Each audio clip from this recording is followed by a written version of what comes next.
Welcome back. You are listening to Nate the Hate on YouTube, iTunes, Spotify, and Google Podcasts. Be sure to like the video and subscribe to the channel if you have not already. And with that, I'd like to welcome in my co-host, Modern Vintage Gamer. What's going on, Nate? It's great to be here. Thanks for having me on as always. And we've got a big show today. We do. It's a very exciting time for the video game industry as we are entering the season of E3. I will not call it the season of Summer Game Fest. I refuse to acknowledge that as the premier summer gaming celebration. It will always be E3, regardless of E3 actually existing.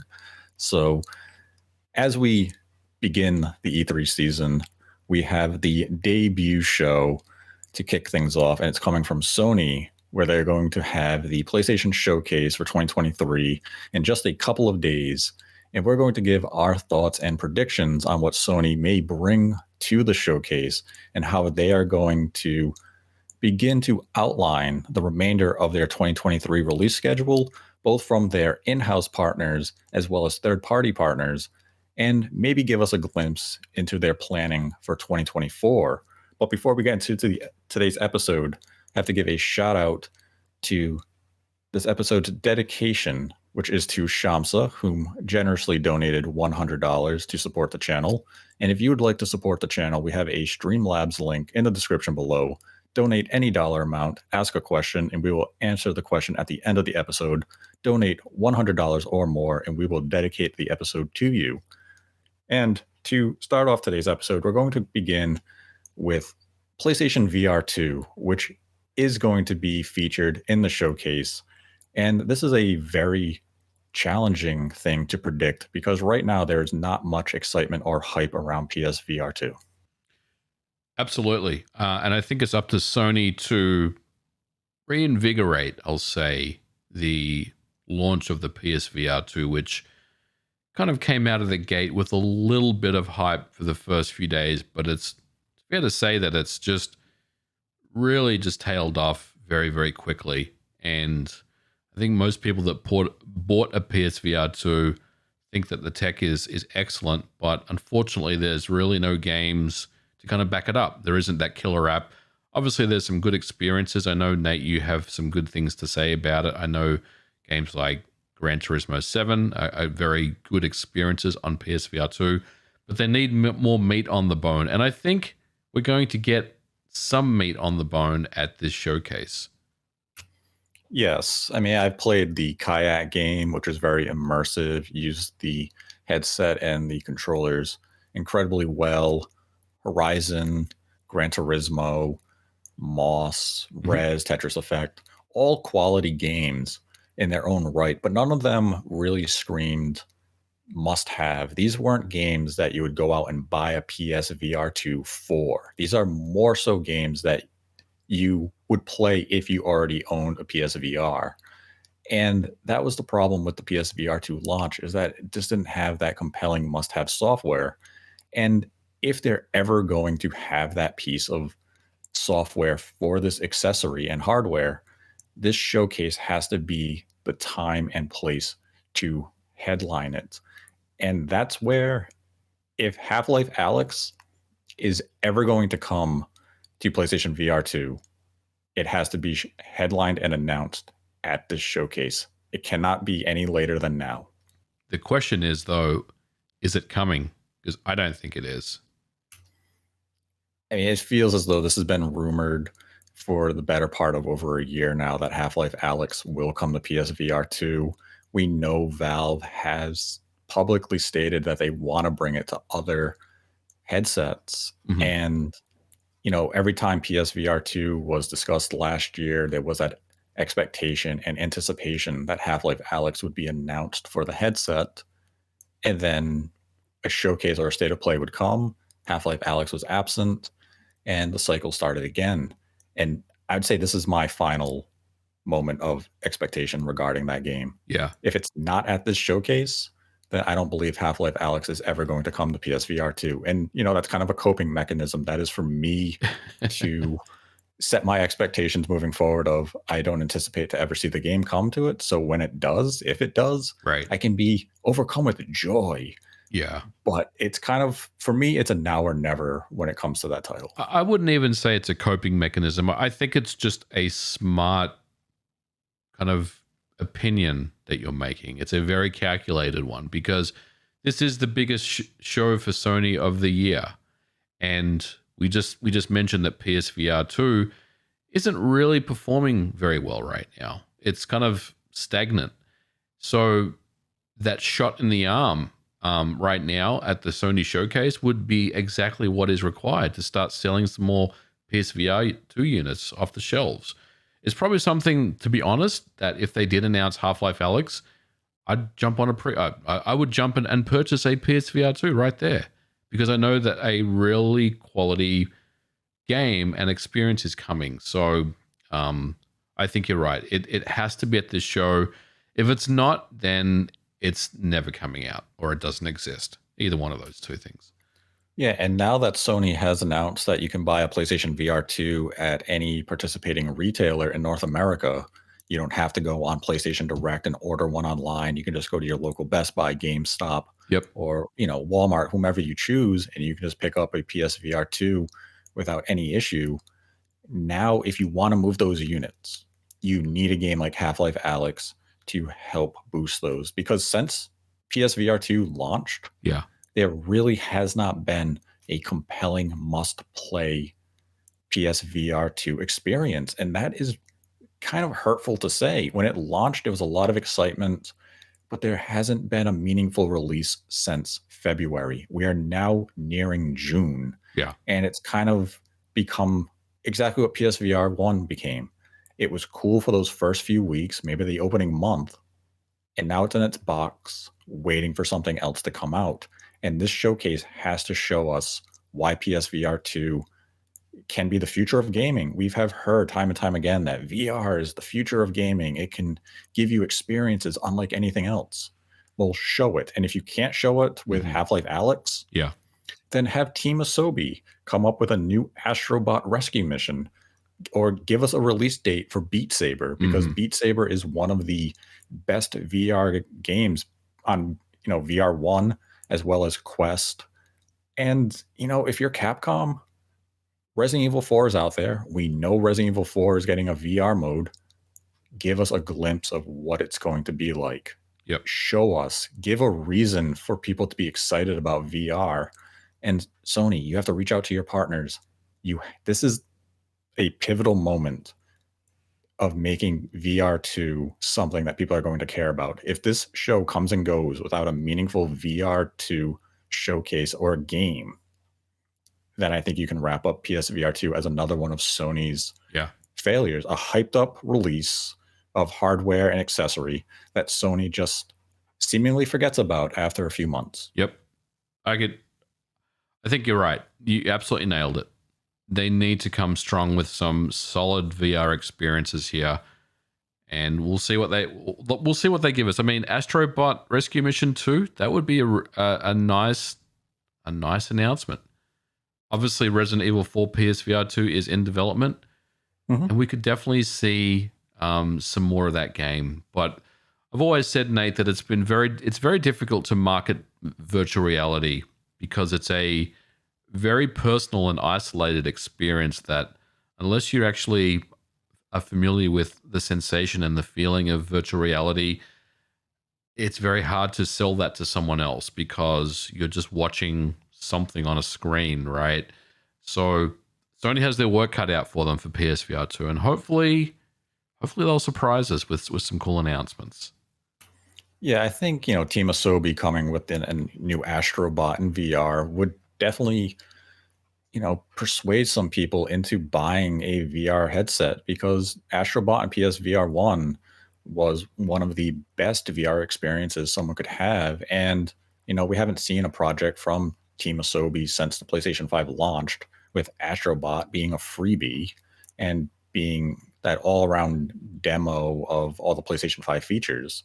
And people said, why didn't you have an Astrobot at VR2's launch to highlight all the features of the controller, the headset, and everything? And Sony really didn't have an answer for that. They just said, well, here's Horizon and Gran Turismo 7. Yep. But give one of your best developers who has talent in crafting VR games that opportunity to put out one. And if they're not making a VR game, then they best be making just a platformer Astrobot that's announced at this showcase. So we have something to look forward to from that team, because it's been a long time. It's true. And yeah, surely they have something close to completion. I hope so. But aside from PSVR2, this is going to be a show where we're going to see third parties really shine and show us what they have planned for PlayStation 5 in the coming months, as well as into 2024. And I want to start with Capcom, who's always been a big supporter of the PlayStation, typically is at a showcase or a state of play with some new announcements. And Resident Evil 4 came out earlier this year. We know the VR mode is coming eventually. But one thing that was not included in Resident Evil 4 Remake was separate ways. Mm-hmm. And it's just natural to anticipate this as a downloadable content chapter. Yeah, and I think it's going to be at this showcase. You're right.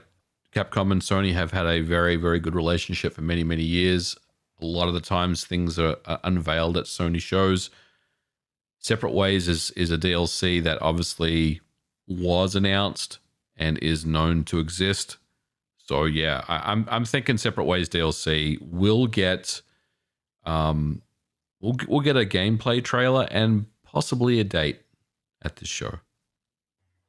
Yeah, when we look back at other, Resident Evil timelines, this feels about right for us to get a trailer of what is to come.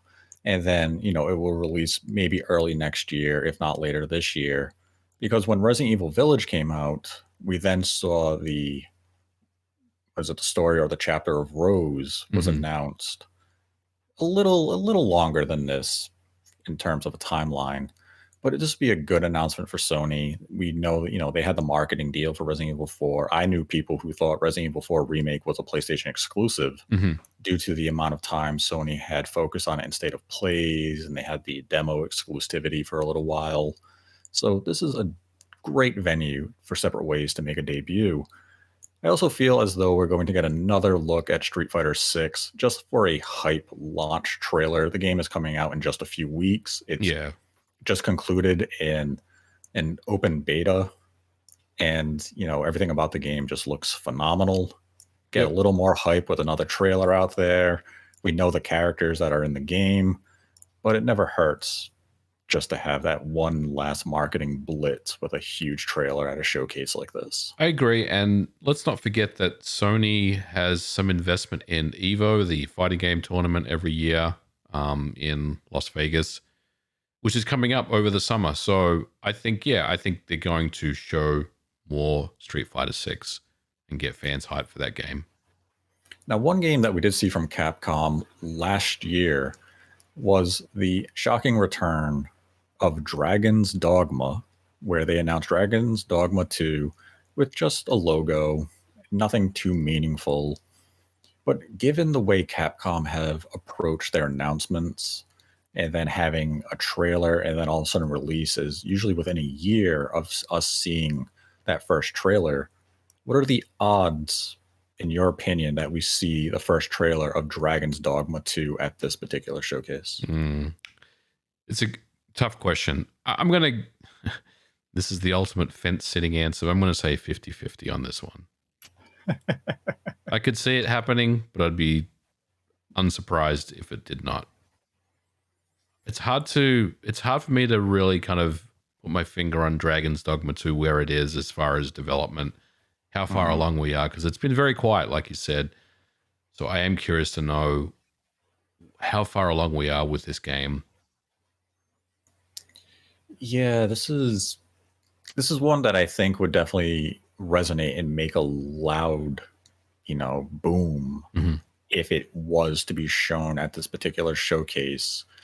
And given that right now Capcom is really just gearing up the release of Street Fighter 4, I could see them wanting to generate some new hype of what's next after Street Fighter 6. Resident Evil 4 came out. We know DLC is going to come. but you need that next major release, which is either going to be Resident Evil 9 or it's going to be Dragon Dogma 2. And I would side with Dragon Dogma 2 being that next big release. And then Resident Evil 9 will be after that. And yes, I'm skipping over Exo Primal. That's not a big release. No one's going to remember it even is coming out in June. Everyone listening, you just were reminded of it for the first time this year. And you can nod your head in agreement. You forgot the game existed. So I think Dragon's Dogma 2 would make for a hype announcement here. But like you, I'd flip a coin. Yeah. 50-50 chance. Yep. But I mean, we also have the Summer Game Fest. You have to weigh into some of these predictions that what's Jeff Keighley, putting money down to secure. And that's one of those announcements that easily could go to Summer Games Fest just as easily it could be at the showcase. I forgot about Summer Games Fest. I think Dragon's Dogma 2 is probably going to go to Summer Games Fest if it gets announced this year, or if it gets a gameplay trailer or something. Yeah, I could see that. Damn Jeff. We then have Square Enix, another huge supporter of all Sony showcases and state of plays. And I'm coming in with very low expectation for Square Enix at this particular showcase. I think their focus is purely going to be on Final Fantasy 16, which is releasing in just a few weeks. And we're not going to get anything else outside of a new trailer for Final Fantasy 16. We're not going to get a demo announcement or anything like that. I think a demo announcement would be held for Summer Game Fest about a week or so before the game actually launches. And as far as everything else from Square Enix, we're not going to see Final Fantasy VII Remake Part 2. We're not going to see anything else from the company until after Final Fantasy 16 releases. So at this showcase, one last trailer of 16 and nothing else from Square Enix. So no Einhander, no Parasite Eve is what I'm hearing. No, those wouldn't have happened in any timeline. Yeah, you're right. It's FF16 all the way, and it's going to make a like all the previous things we've seen with FF16. We're going to see a lot more of the game at this showcase. And you're right. I think the focus for Square Enix is Final Fantasy 16. Everything else will be announced in due course or will be shown in due course. But yeah, I agree with you. I think this is the only thing that Square Enix has for this particular showcase. Mm-hmm. And honestly, I'm kind of over seeing footage of Final Fantasy 16 at this point. I feel like I have seen a significant portion of the game. The game is only a few weeks out. If you want to release just that hype launch trailer at this showcase, I'm fine with that. But then after that, I really don't want to see the game again until I'm playing it. Well, I'm wondering, what if they drop a demo with a save that carries over or something? I think that's going to happen. It's just not going to happen here. Yeah. It'll be something closer to release, like a Summer Game Fest, probably another trailer there. And Jeff has probably secured a demo announcement because he wants people to view his whatever his show is at this point. And that serves them better if you're Square Enix, because that's a little closer to release when Jeff does his thing in June than necessarily having it here. Because how big of a demo are we realistically going to get? The first hour or so? I don't want to give you that type of access 3 weeks in advance. But if I want to give it to you maybe a week in advance or just a few days in advance, that better suits, Square Enix intentions. Yep. We then have Sega and Atlas. And these, I would call them wild cards for the showcase. You really never know what Sega or Atlas could bring or if they even will bring anything. But one thing that you have to bring up, because it is a Sony showcase, is Persona. When you think of Persona, you think of PlayStation. It's just the way it is. And we know Persona 6 is coming. Game's not going to come out until next year, late next year at that. Do you think this is the proper venue for Atlas to finally announce and show a trailer for Persona 6? I think it's the proper venue, Nate, but I don't think Atlas is quite ready to show it off yet. I think we're gonna have to wait a little while before we see it. How about the rumored Persona 3 remake? Hmm. Oh, you're asking tough questions. I'm going to say, here's what I'll say. Nothing Persona will be at this showcase this year. Just Nothing simply Persona. nothing Persona, simply due to timing. Okay. See, Persona 6, I agree with you. I think that will be announced at a later date, probably later this year. Mm-hmm. Tokyo Whether or Game not it's Show? part of maybe Tokyo Yep. Game Show. I think that would better fit Atlus's needs. And I mean, Persona 6 was originally supposed to be announced last year. And then Atlus said, we don't need to announce it right now. The game's not coming out until late 2024. We don't need to announce it this early. And the Persona 3 remake is coming out before Persona 6. So Persona 3 remake is supposed to come out later this year. And I don't think it's at the Sony showcase either. I think it's actually going to be, as rumored, at the Xbox showcase, which is, a pretty big get for Xbox if it is there. Yeah. And I mean, there is a third Persona game. It is a spin-off that will be coming out in 2024. This doesn't seem like the proper venue for such a game, as the nature of the game is going to be. It'll probably be like a Tokyo Game Show announcement as well. And, Persona 6 has definitely been an interesting game to hear about in the background because, it's one of those games where people say there's so many mainline Persona games now coming to other platforms. We've had Persona 3, 4, and 5 go to Xbox and Switch. So people say, well, naturally, that must mean Persona 6 is going to be a multi-platform game. Yeah. Every time I look into this, what I come away with is it is a PlayStation 5 game. It won't be coming to PlayStation 4. It is PS5 only in terms of the PlayStation family. Yeah. And, I'm still anticipating that it is at least a timed exclusive for PS5. Maybe it comes to Xbox after a year. Maybe Microsoft is making a very aggressive play to get Persona 6 on the Xbox. And, they're offering financial incentive. Unless Sony has come in and swept up a deal with Atlus to keep it timed exclusive, Microsoft may finally be able to persuade Atlus, give them day and date with a major new entry of the mainline series with the PlayStation version. But, this is a long time. A lot of deals can be made in the next 18 months. But we'll find out about that. But yeah, right now, I think this is going to be a Persona free showcase. Yep. And we'll see Persona 3 a little later this summer. Now, Sega also has, it's been long rumored that they're doing, games as a service. You had a leak a couple months ago of Jet Set Radio. And, the leak showed a few images. And all I can say on it is that, yes, there is a new Jet Set Radio game coming. That is real. How it will look is going to be different than what we saw in those leaked slides. If I was Sega and I'm looking to announce the game, I think I would look to the showcase as a good venue of an announcement to kind of generate hype and excitement for the return of Jet Set Radio. I don't want to give you, too many details if I'm Sega at this time, but I want to get that excitement about the brand going. My only hesitation with what you said about Jet Set Radio is Jet Set Radio was never really affiliated with Sony in any way. It was affiliated obviously with the Dreamcast and then Xbox after the fact. True.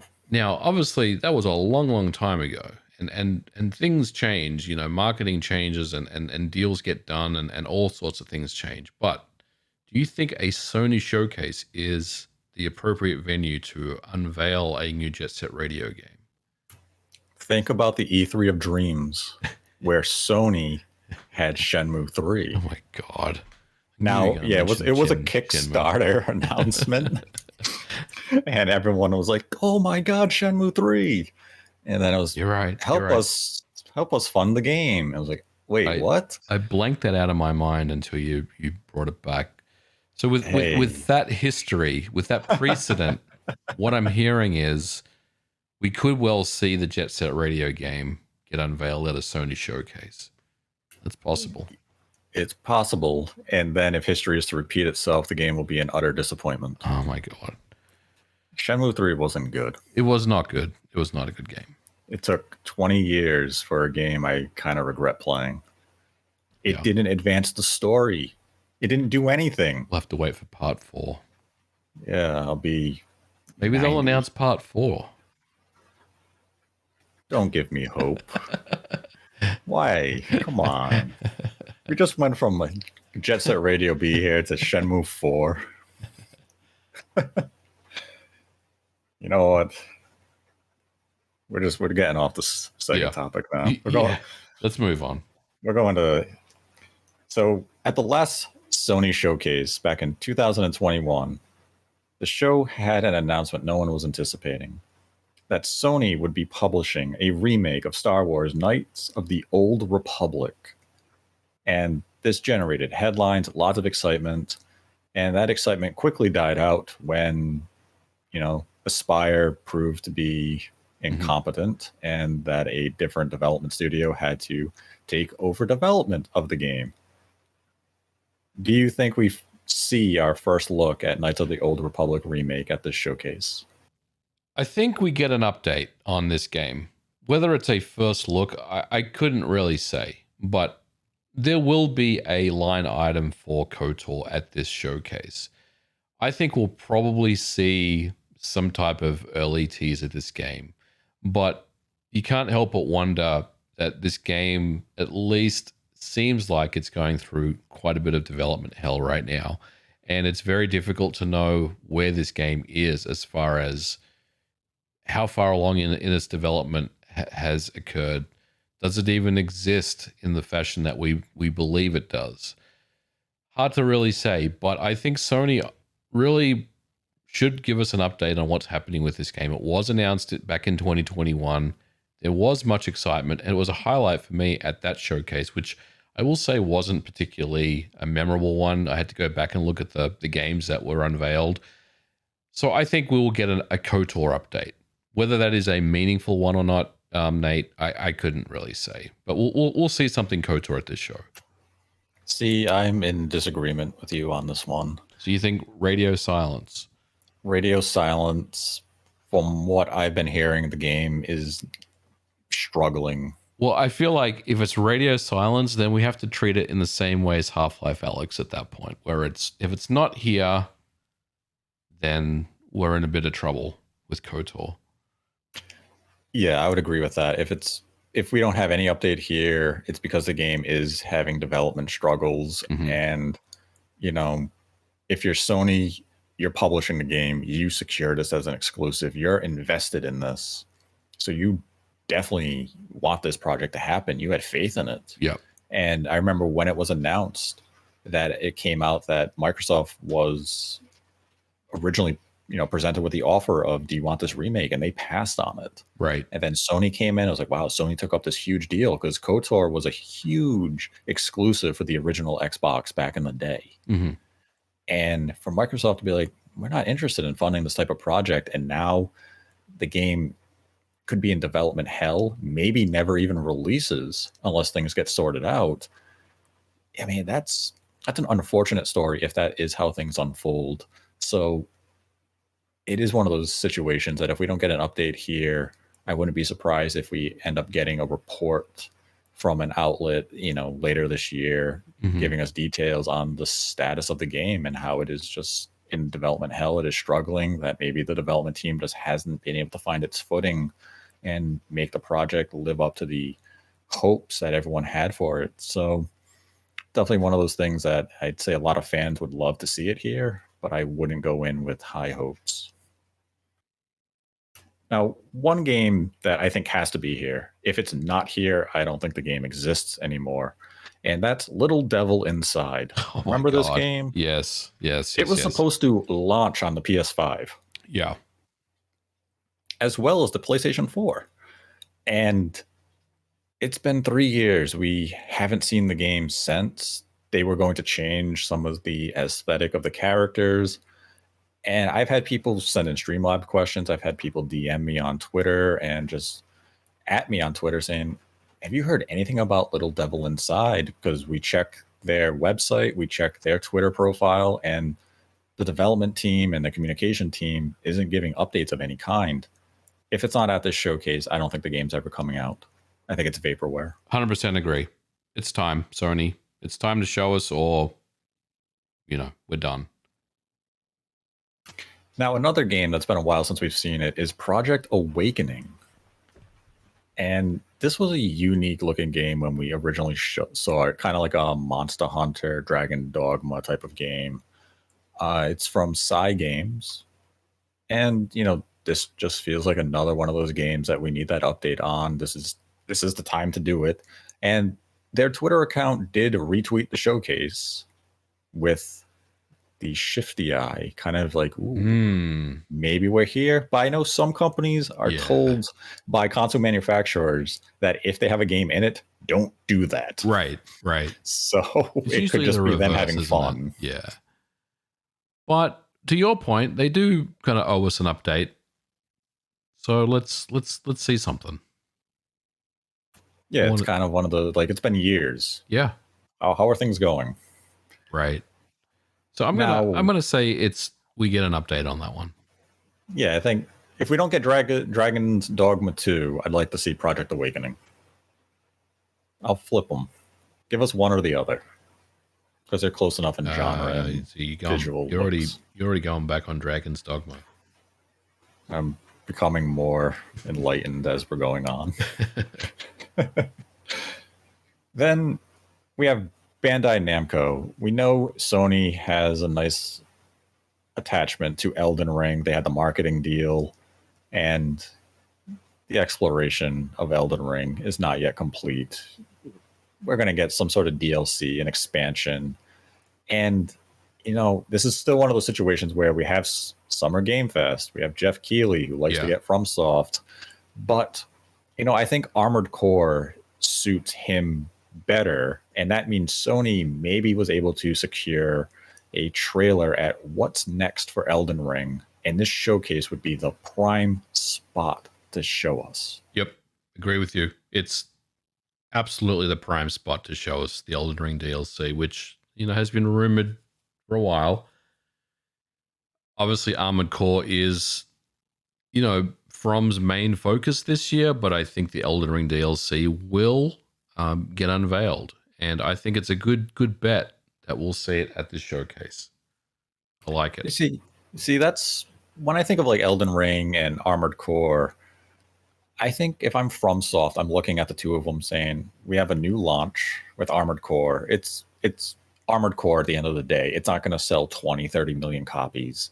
It's going to sell more because FromSoft is more popular now than ever, but it's still Armored Core. It's going to sell to me. I love that franchise. It looked great in the debut trailer. But when you have Elden Ring out there, you have over a 20 million unit seller. You want to get out a $30, $40 expansion where you're going to sell it to probably 70% of that base, because people want to return to Elden Ring. Yeah. They're hungry to explore that world more and discover new secrets and stuff. And if you can give us a sizable DLC, be it later this year or even early next year, people are hungry for it, because it's going to be a while before we get Elden Ring 2. Oh yeah. And if I'm Sony, I want to show you the first look at what's next for Elden Ring. And I would do everything in my power to make that happen.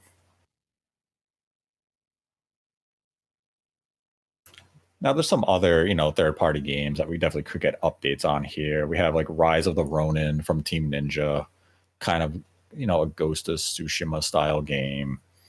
We also had things like Stellar Blade, which Sony is, publishing. And, we haven't seen that in a while. People are very excited for it.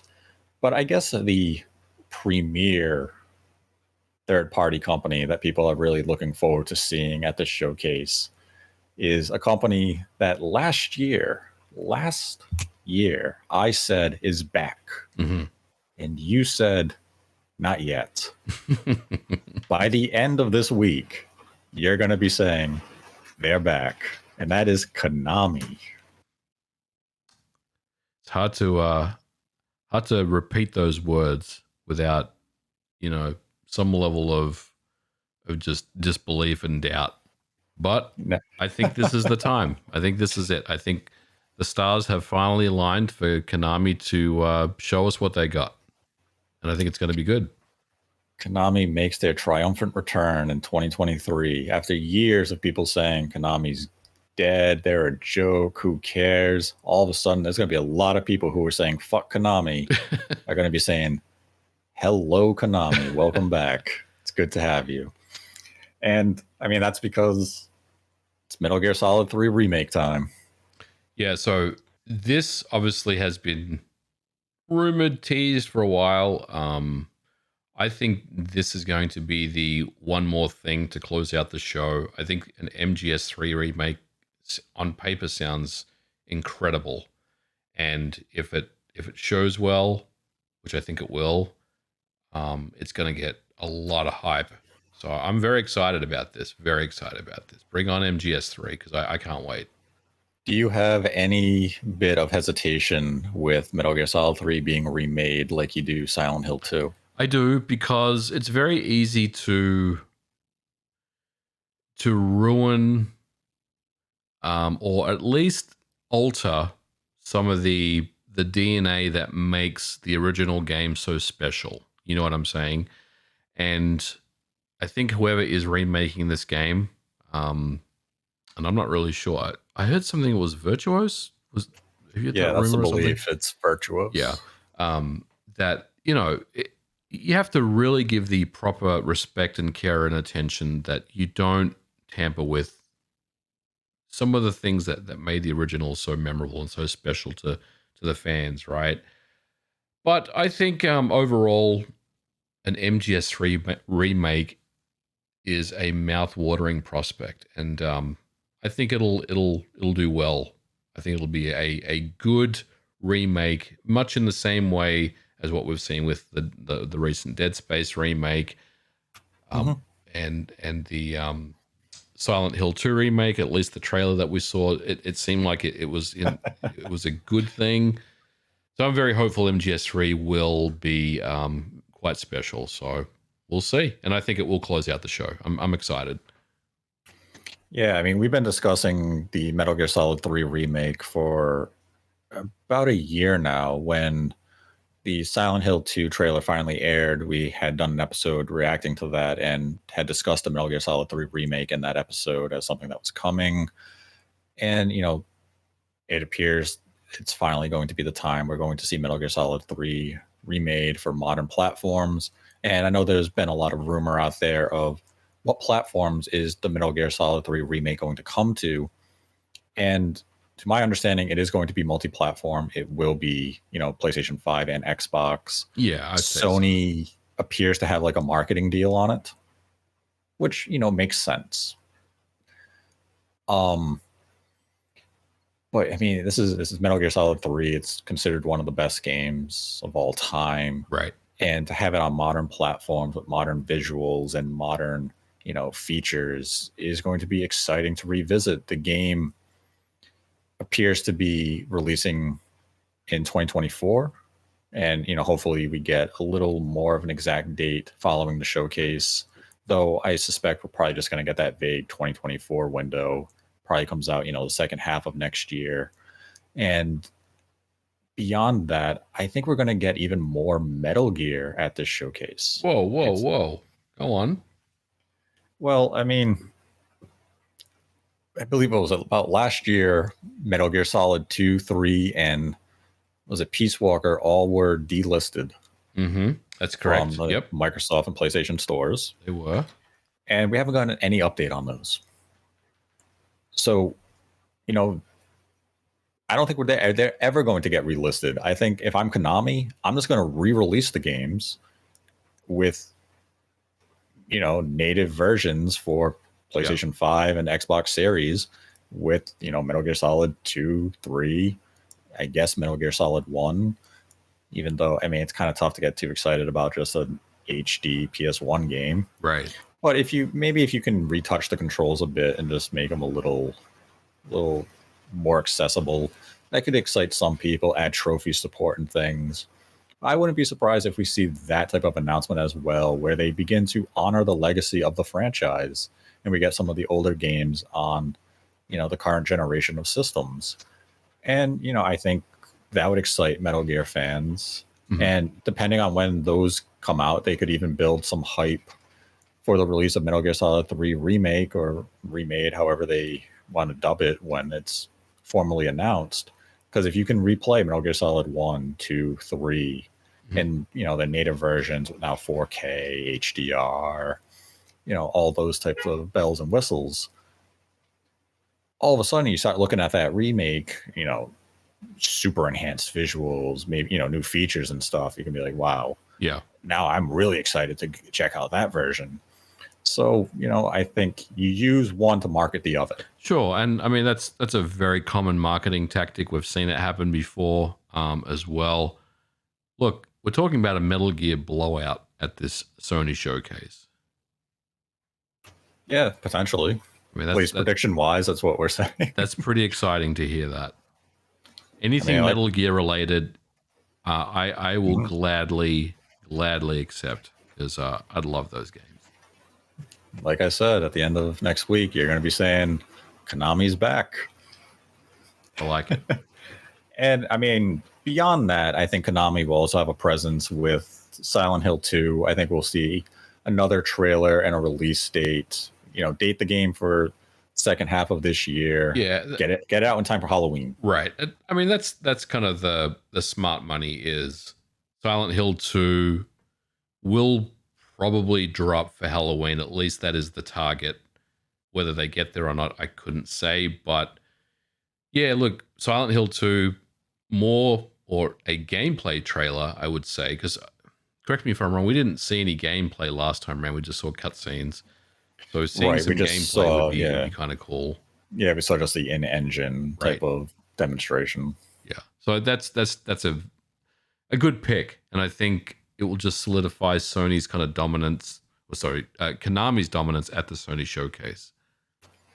There's also the Suikoden 1 and 2 collection that was announced last year. It was only announced as, a 2023 release. We haven't heard anything about a release date up to this point. Yep. And, this is probably a wild card for the Sony showcase. This is a very minor release in terms of scope. It's a niche franchise, and this could easily fall to something like Summer Games Fest as just a sizzle reel type thing coming out in later this week type of announcement, kind of like the Pixel remasters from Square Enix for Final Fantasy. Right. But I want those games to be announced because Suikoden 1 and 2 are fantastic games, and the sprite work that Konami appears to have done with these remakes is nothing short of jaw-dropping and rivals Square Enix's HD 2D efforts. So give me the release date already and let me revisit these PlayStation 1 classics. Yeah, it's time.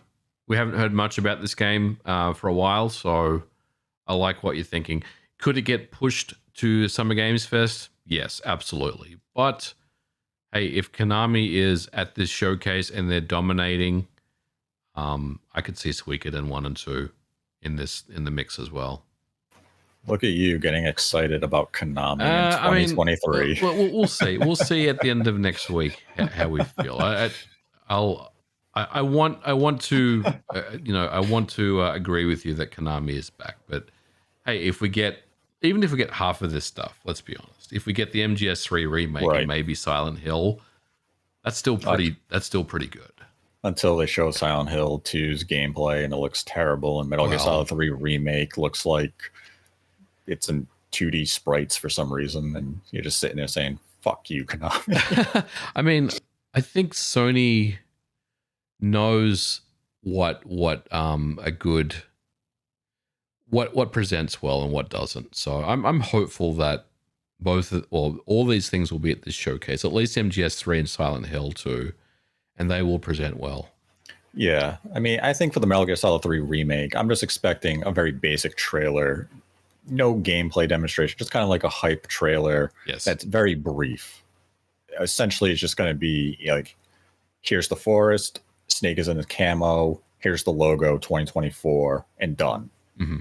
Like, it's not going to be a 90-second, 180-second trailer. I wouldn't be surprised if it caps out at 30 seconds maximum. Yep. But I mean, for third party wise, I think Konami is going to take lead and charge in terms of announcements during the showcase. But then we have Sony. It's a Sony showcase. Sony's 2023 has been a little light, I think, is a fair descriptor Very for quiet. the year. Yep. And I mean, I think it's also because they're building up to a major release with Spider-Man 2, which obviously we're going to get a huge revealing trailer at this showcase, because we haven't seen Spider-Man 2 since its teaser trailer, which only showed us Peter Parker and Miles Morales going through the streets of New York and stumbling upon Venom. Mm-hmm. Yeah, Spider-Man 2 will have a big presence at this show.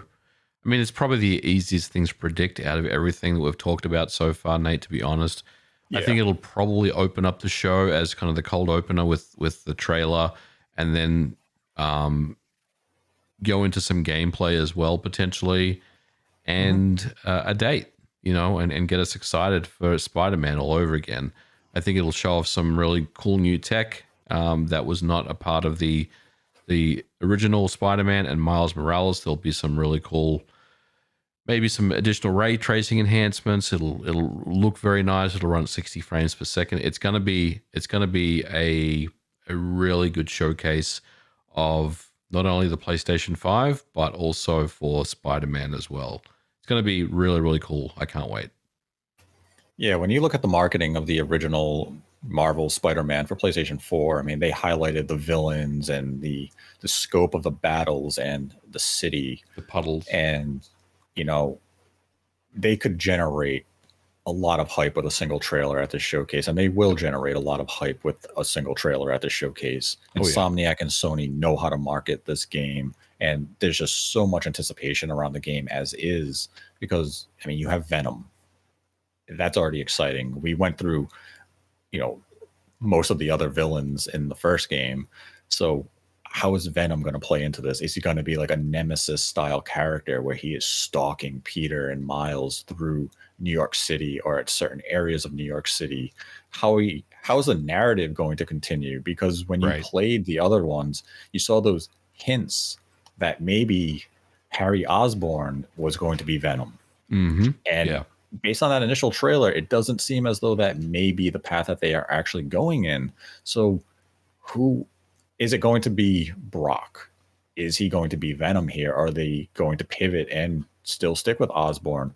So I'll be curious how they really approach this trailer. We're going to get a little look at the narrative, and as well as some of the characters that are going to be featured in here in terms of enemies.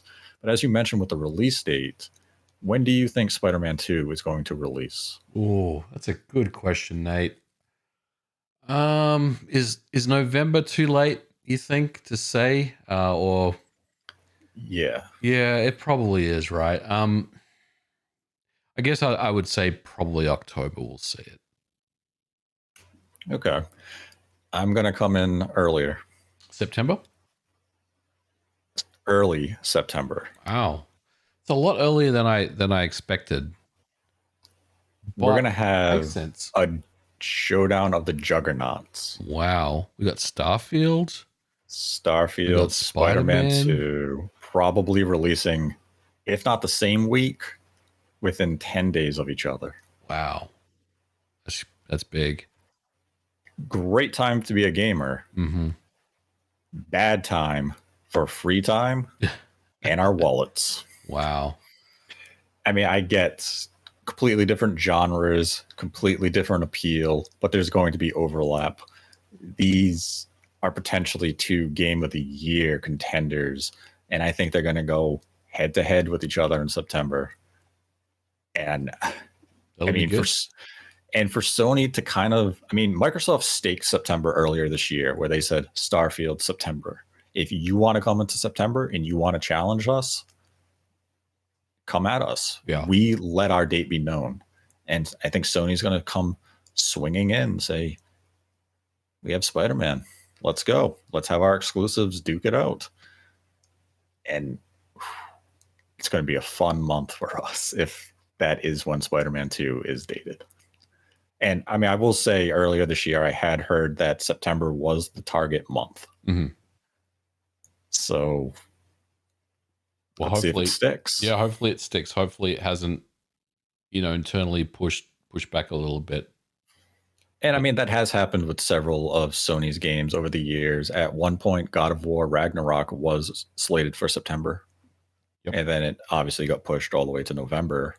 So anything can happen. Game development is very fluid. Of course. And I mean, it's either going to be a statement where it's September, or potentially they'll do what they've done in the past where they don't really say anything, and then later on they'll just kind of drop on Twitter that the game's coming out a little later on. But we'll just have to wait and see what happens there. Yeah, I mean, for me, I'm excited to see what they're going to highlight here with Spider-Man 2, because my first introduction to the Spider-Man PlayStation franchise from Insomniac was actually Miles Morales on PS5. I hadn't played the original Spider-Man on PS4 because it was just, when it came out, I really wasn't that interested in playing an open world game, doing fetch quests and stuff. And I'm also not a huge comic book character fan. Right. So I played Miles Morales at launch for PS5. I was like, all right, that's really good. Got the platinum. And then I happened to get, the code for Spider-Man for PS5, and I started to play it there. I was like, all right, this is pretty cool. I like the combat, very Arkham-ish. And I mean, I definitely had some issues with Spider-Man 1, where it did feel a little cookie cutter in terms of open world design. And I would say one of the main appeals was just being able to traverse the city so freely. But the city itself really didn't feel that alive. And when I look back at some of the original trailers, I kind of felt a little misled that they had these trailers where they were hyping all the different villains, Dr. Octopus and all these other Shocker and stuff. Yeah. And then I get into the game and I battle all of them at the end. I'm like, none of that stuff happened throughout the main early portion of the game. This was all towards the end of the game. I was like, I thought this was how the game was going to be set up, where I was just constantly fighting these big villains and stuff. Right. And I was like, oh, that's marketing. It's how it gets you. So I'm really curious with Spider-Man 2. Is it going to make me want to buy it day one? Because I did enjoy my time with the previous two games. So like my interest is there. It's going to come down to that trailer. Yeah.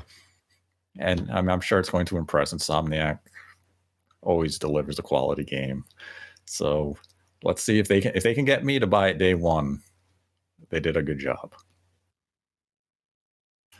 Now, you brought up like November as, that possibility of a release date with Spider-Man. And you know what game I think is going to make that November release, and we're finally going to get an actual look at it at the showcase? Go on. Naughty Dog with The Last of Us Factions. Yeah, I think you're right. This game has been in development for a long time. At least it seems like it has. And I think Factions is a good bet to come out at this showcase, or to at least get announced and dated at this showcase. Potentially November, that does make a lot of sense too. My question to you, Nate, is this going to be free to play, or is this going to be something Sony charges for? Man. That's the $1 million question right there. I think it's going to be a full release that you pay for, and then maybe be treated as a game as a service after that. Because this has been in development for a long time. You want to make back some of that investment as early as you can with day one sales, unless they do, that whole ploy of you can buy it for $60 and you get all these cosmetic and weapons and boosts and all of that stuff immediately. Or you can do it for free and you just unlock the things gradually, and it might take you a year to get them. But I think this is going to be you pay for it up front. And, while we're on the topic of The Last of Us and Naughty Dog, what do you think about the possibility of The Last of Us Part 2 director's cut being at the showcase? I don't think there's going to be anything Last of Us at this showcase other than factions. I think anything Last of Us will probably just have to wait till a little later on. I feel like I don't really see any value that of Sony kind of announcing a Last of Us 2 thing right now, other than factions. I think factions is the focus. Yeah, I mean, I've definitely have thought, be like, oh, could we get that director's, cut of part two? But I almost feel as though maybe that window of opportunity has been missed. Yeah. And part one is doing exceptionally well. A lot of people, when it was announced, people said, "Why bother with this? This is a weird release."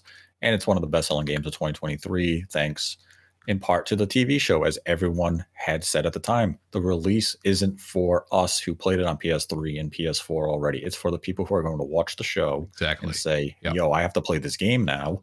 And they did. And I mean, I got The Last of Us Part 1 at launch on, PS5, got the platinum, thoroughly enjoyed returning to it. And, if they did do a director's cut of part 2, I probably would return to it. I don't really know what you could necessarily enhance because you already have it enhanced on PS5 with that patch. But, I'm a sucker for The Last of Us. I enjoy the franchise very much.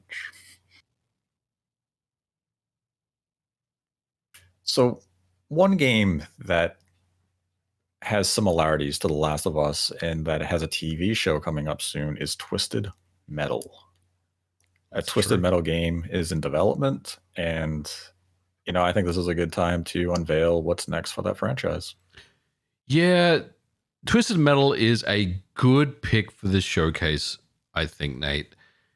We know that it does exist in some fashion. And look, again, the showcase is the right time to give us some updates here. I'm gonna say Twisted Metal is in for this showcase. Yeah, I think it'll just be kind of a quick teaser trailer. I don't think it'd be something that we see any meaningful gameplay from or anything of that nature. It's gonna have that industrial Rammstein music playing with fast cars and destruction and big explosions. It's gonna be something. Yeah. And I think it'd be a good time to get that interest back in Twisted Metal. The show's coming out. You want to generate the hype for both of them. You want fans to be excited for the future of the series, and it's another one of those deals of use one to market the other. So I think it's the right time. Now we also have Sony Santa Monica, who is still sitting on an unannounced game. It comes from Cory Barlog, who had directed God of War before, and he's working on his unannounced project. Is now the time to unveil what Cory's been working on? Ooh, well, it is, but again, kind of like Persona, is Cory ready to show us something yet? I feel like Cory's the type of guy that he wants to cross his T's and dot his I's before giving us something to take a look at. But having said that, Cory's been, he hasn't really been involved in God of War for quite some time, since 2018. So I wonder if it is time for a tease or something. Be very, very hyped to see that. I'm not going to sit on the fence, Nate. I'm going to go out on the limb and say we will see a tease of Cory's new game, whatever that is. I don't know what it is. It's supposed to be a brand new IP, but we'll have to wait and see. What do you think, though? What do you got? I mean, there's a lot of mystery around what Cory is up to, and I put Cory's game and Bluepoint's game in the same category. If we see Cory's game, we will see Bluepoint's game. Interesting. And I'm kind of a 50-50 on it. I'm going to ride the fence on whether or not they show up here, because when we look at Sony's marketing cycles, they've been pretty tight for the most part. I mean, Spider-Man 2 was announced, I think it'd be 2 years come next month, or around 2 years from pretty much announcement to release. So some of these games would fit into that, schedule.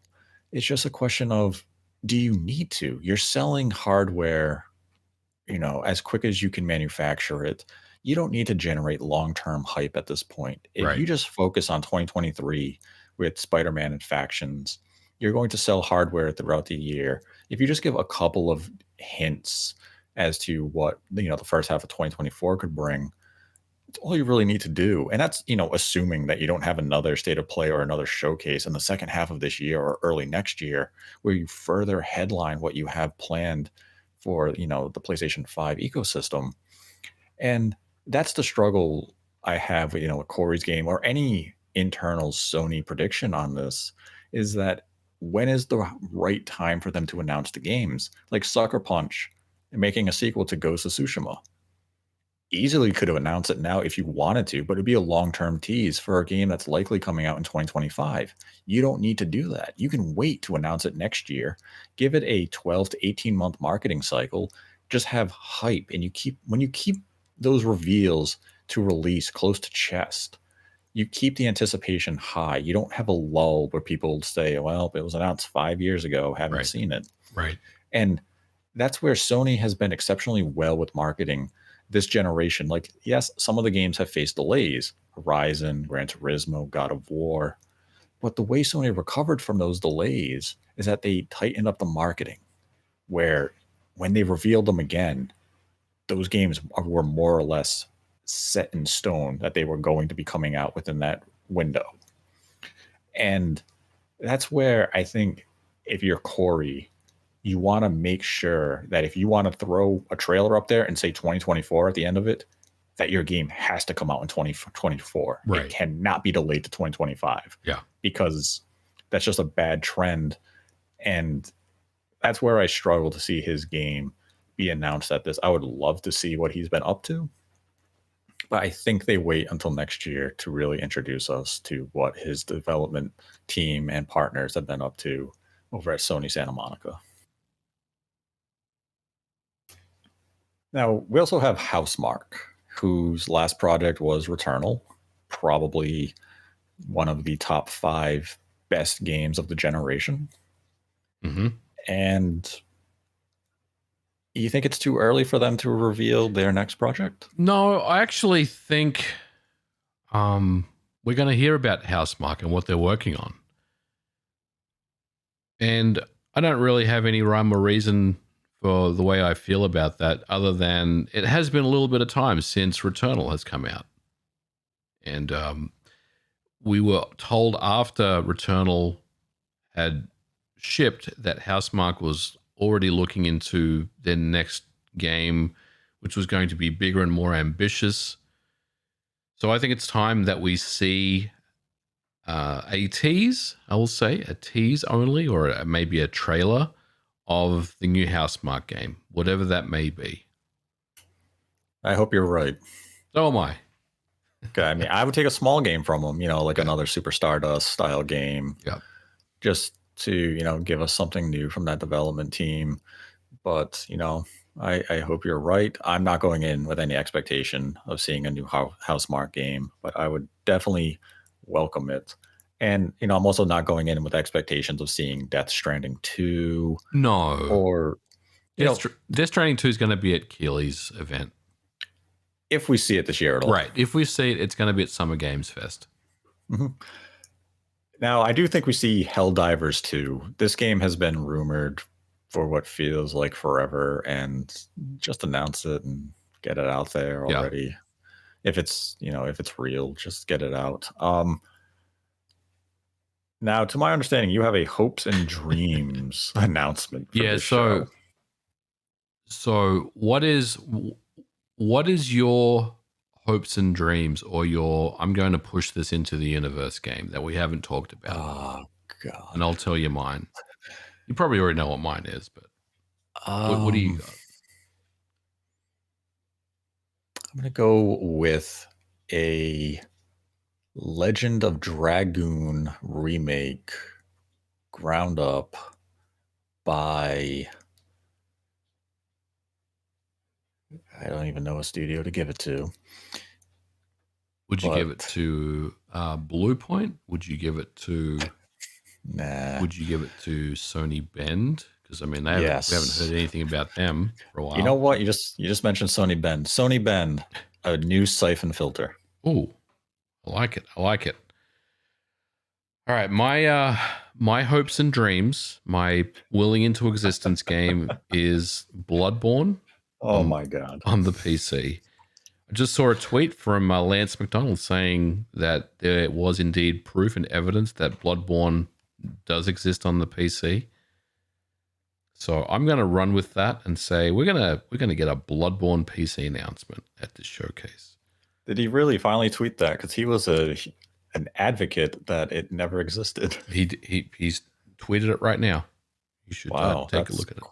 That's quite the turnaround, because I remember anytime it came up, he was always like, it did not. He found some compelling evidence. Hey, so I'm gonna say that the source code has been dusted off. It's being recompiled with some new enhancements and features, and we are finally going to see Bloodborne come to PC. That's my wishing into existence game. It's probably not going to happen. Let's be honest. A 60 FPS Bloodborne. Yep. Steam Deck compatible as well. Wow. You know what? I'm glad you brought up the Steam Deck. You know why? Go on. Now we have to talk about hardware at the showcase, because there are two rumors out there of hardware. We have the PlayStation 5 Slim, which I'm calling it, which is just a disk drive add-on digital only edition. Right. That's just an abomination of words. And then we have the rumor of some sort of portable cloud-based PlayStation device. Do you think either of those show up at this showcase, or do you think they don't show up but are real? Or do you think they are just figments of the imagination of a Sony engineer? So I think that a slim PlayStation 5 is absolutely real. History will tell us that Sony does iterate on their hardware, and they do like to cut budget, and they do like to reduce size of their hardware.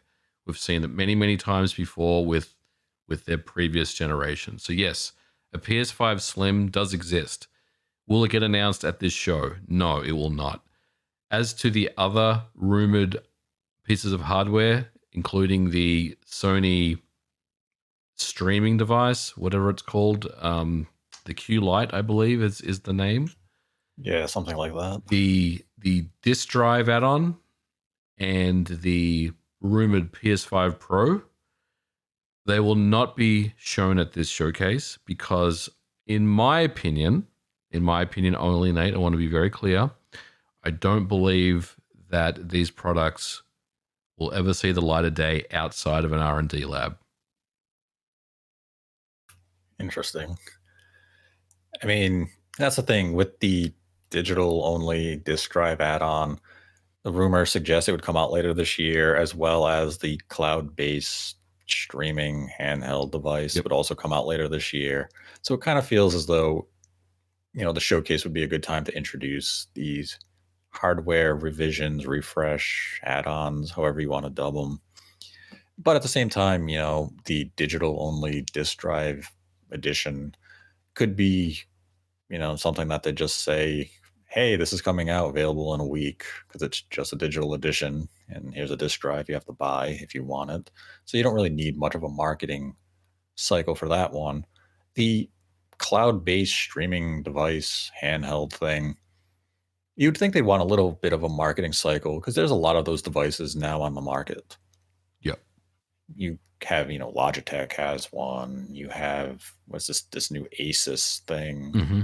There's a lot of competition in that sphere. So you'd think, a showcase would be a good time for it if such a thing exists. I've never heard anything about it. But at the same time, I would definitely welcome it if it performed well and, had negative latency like Stadia. So, I mean, I'm definitely would be interested to see hardware at the showcase, though I'm going in with no expectation of hardware being there. Right. I agree. This is going to be focused on games only. I'd be very surprised if we saw any hardware announcements. Agreed. And, that wraps up our predictions for this PlayStation Showcase of 2023. A lot of, expectation from third parties, mostly on Konami making a return to relevance in 2023. Sony, really just expecting Spider-Man 2 to have a meaningful and strong showing, as well as the Last of Us factions. And it's really hard to predict what other games from Sony's internal studios could make an appearance here. And it's not because they, aren't working on exciting new projects. It's just a matter of timing. Is this the right time and venue for them to bring the games?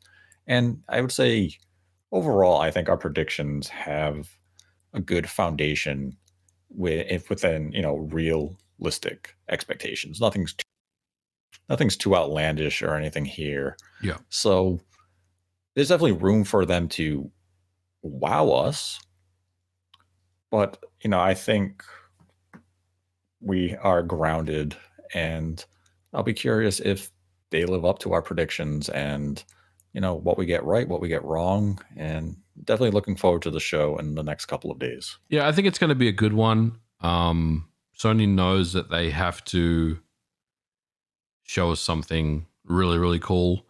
Will all this come true?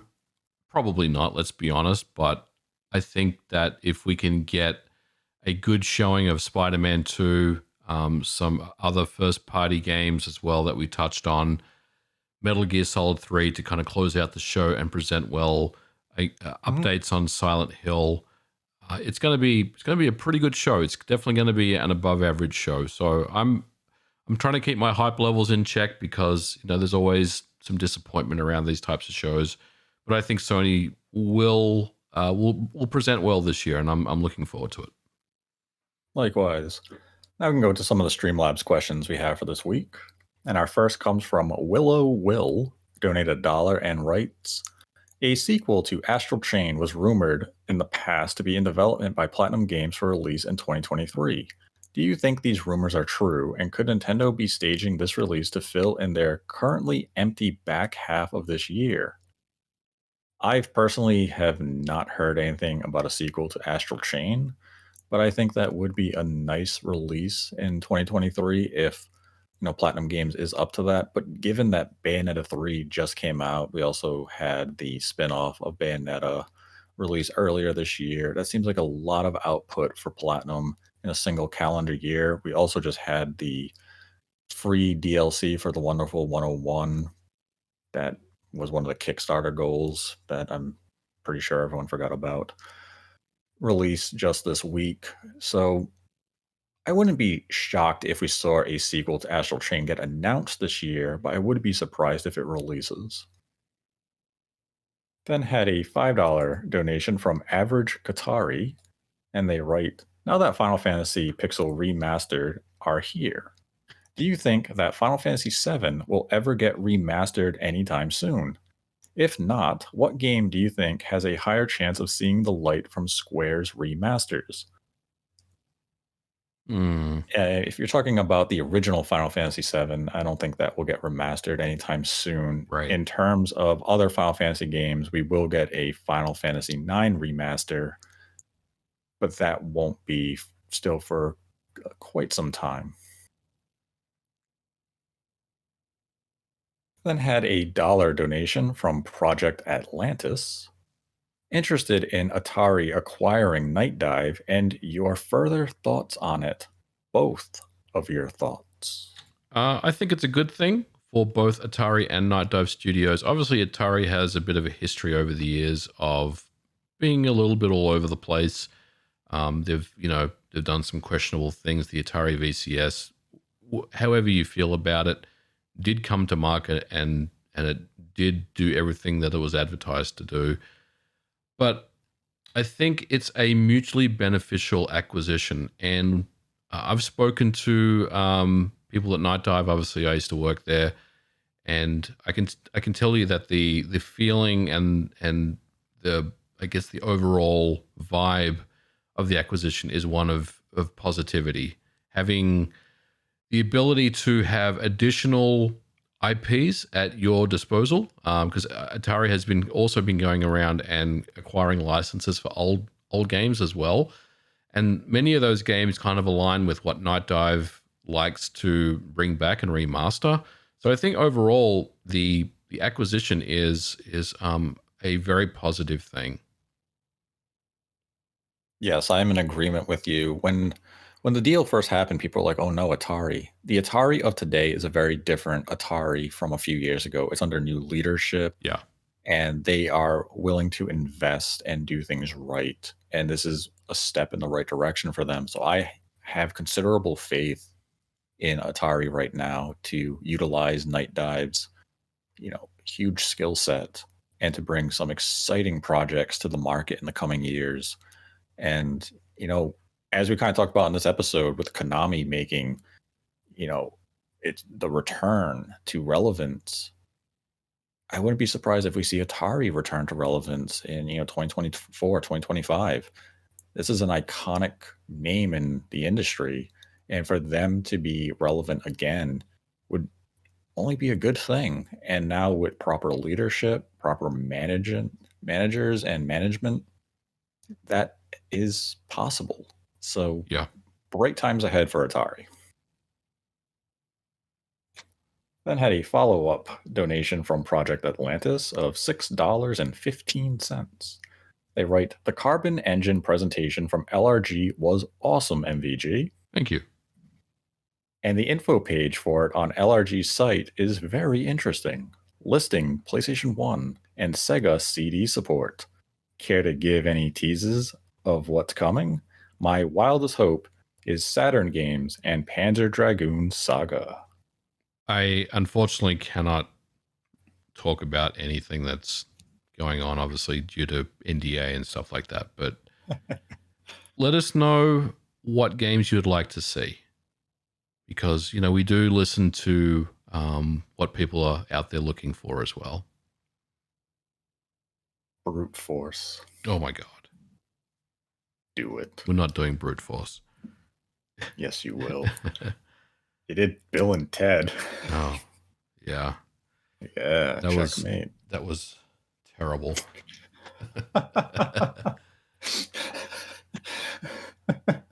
Then had a $5 donation from T-Bone85.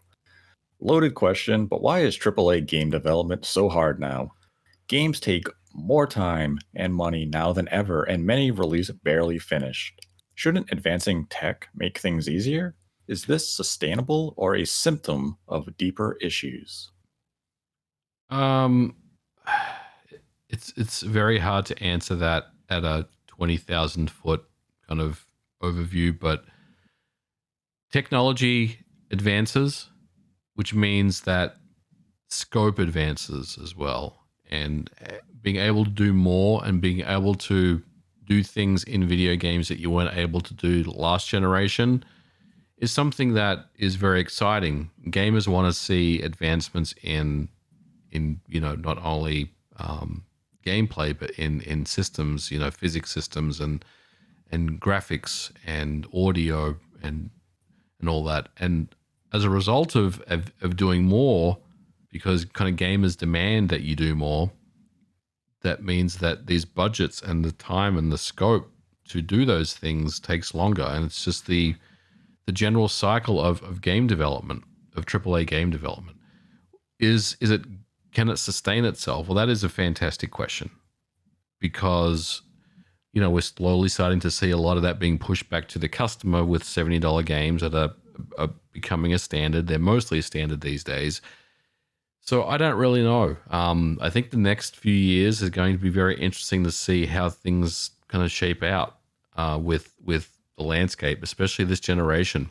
We've seen both the PS5 and the Xbox Series X not really have things their own way in the way that we kind of remember a launch of new generation in the past. So I would say keep an eye on the next couple of years and keep an eye on some of the successes that happen, and more importantly, some of the failures that will undoubtedly occur as well. And if the failures start to outweigh the successes, then maybe we need to have this discussion again about, will it sustain itself?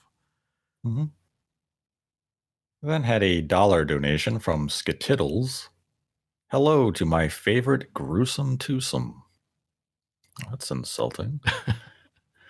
With all this Redfall discourse, I have to ask, how many times could a corporation clone Tim Schafer and the entirety of the Double Fine development team for $70 billion, asking for a friend? Well, I think what you're actually saying, Skittles, is why is Microsoft investing in Activision Blizzard when they could just take that money and invest it back into their studios to really make them, these amazingly fast flowing machines of development where they can just get things done?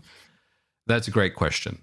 I don't know, but I think they do need to take a look at their current studios that they have and identify any areas where they can increase or improve their productivity and workflow. I think that's definitely an important thing.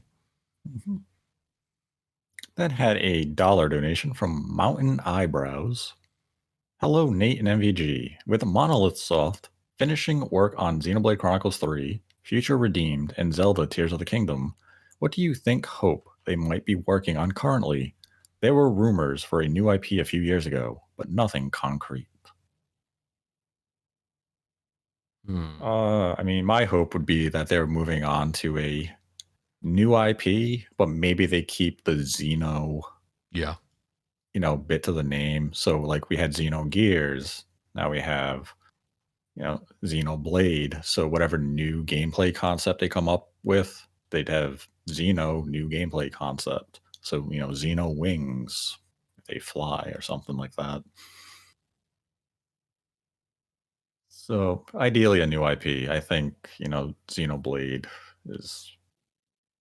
Yeah. I think it has a nice conclusion at this point. I like it. Then had a dollar donation from Mr. Cakes Plays. Nate, heard anything about Namco and Nintendo working on a port of the Xenosaga trilogy?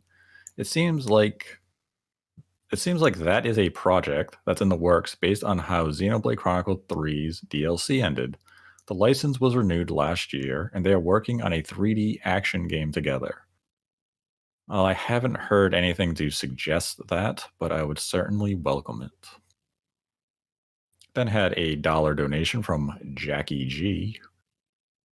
Do you have any music albums that you associate with certain games? Maybe ones you have memories of playing when you were younger, or just ones you like to listen to when playing something specific?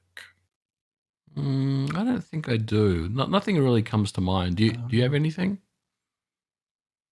I mean, there's definitely music tracks that I could say, oh, I associate to this game, but not Right. a music album. Like, when I think about Alan Wake 2, for example, the soundtrack of that, you know what I mean? But that's not really external music or anything, Yeah, yeah. If I play Alan Wake, I think of like Poets of the Fall Right. and the tracks that they had contributed. And I mean, they've done with a lot of Remedy games, like they did with Control. They have a good track in that. But like an album, not an album in particular. I mean, like you think of like, any of the Grand Theft Auto games, Grand Theft Auto Vice City, you have, so many classic songs from the 80s and that. But I wouldn't say like, a Hall and Oates album Right. makes me think of it. So no albums, but definitely, you know, some particular songs would make me think of a game. And then if you're John, you don't know what music is. That's true. That was the last Streamlabs question for this week. If you'd like to support the channel, we have a Streamlabs link in the description below. Donate any dollar amount, ask a question, and we will answer it at the end of the episode. Donate $100 or more, and we will dedicate the episode to you. And today's episode, once again, is dedicated to Shamsa. And with that, I'd like to thank MVG for joining me, as always. Always a pleasure, Nate. Thanks for having me on. And let us know your thoughts on the PlayStation Showcase with your predictions in the comments section below. And give the video a like if you enjoyed the episode, give it a dislike if you didn't, and subscribe to the channel if you have not already. And until next time, continue to embrace the hate.